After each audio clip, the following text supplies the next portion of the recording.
From all of the protests in Charlotte over the past few weeks, this was one of the most pivotal moments. Protesters said officers cornered them and fired tear gas and pepper bullets to control them and get them to leave. That incident on 4th Street was broadcast on Facebook Live by the publisher of an alternative newspaper who gained a huge following during the protests. Justin Lefrancois will be part of a live town hall conversation about police and race here on Channel 9 Wednesday night. And he told our Mark Becker that just 4 weeks ago, he never imagined he'd be in the middle of an issue like this.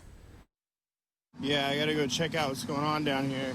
Every night for 2 weeks, Justin Lefrancois and his phone found their way onto Charlotte Street and into the middle of protests. I know I said I was leaving, but as with any protest, things can change. Providing for thousands on social media an unfiltered and unscripted play-by-play of the demonstrations and confrontations with police. And people will run. It's already happening. 6, 7, 38. It's an unlikely role for a high school dropout and former bar manager from upstate New York, who at 27 years old is the publisher of one of Charlotte's alternative newspapers. Definitely all by chance. Lefrancois' chance came when he was working for the Creative Loafing newspaper and it abruptly closed. He decided to start his own publication, And just stick him in the back seat. Queen City Nerve. And he was running the business side of things when the demonstrations for Black Lives Matter began.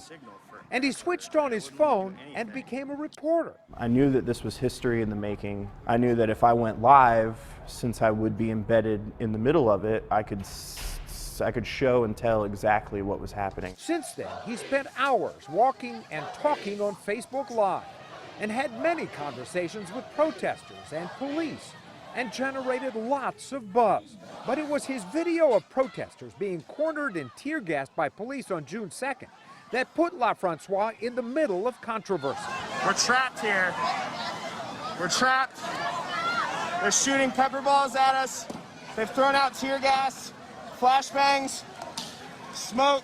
They were just shooting pepper balls at us relentlessly, hitting people in the body. If you tried to go toward them, they would shoot at you. If you tried to go away from them, they would shoot at you. And we were pressed up against the wall. Eventually, the tear gas from both sides consumed the whole crowd, and you couldn't breathe. If you took in a breath, it filled your lungs up with smoke, and you just couldn't breathe. Because it was obvious that what they were doing was wrong. Justin Francois is passionate about the Black Lives Matter movement and his role in telling its story and in changing lives, including his own. It feels good to know that I was just out there doing my job for these exact purposes and that people were paying attention. I'm inundated with messages from people saying, I love your live streams and it's making me think of life in a whole new way, as it has done for me. I'm not the same person that I was 4 weeks ago at all. And Justin is part of a town hall which will be moderated by Janine Davis of V101.9. It's called Talking About Race and Police Reform. It's Wednesday night at 7 o'clock right here on Channel 9.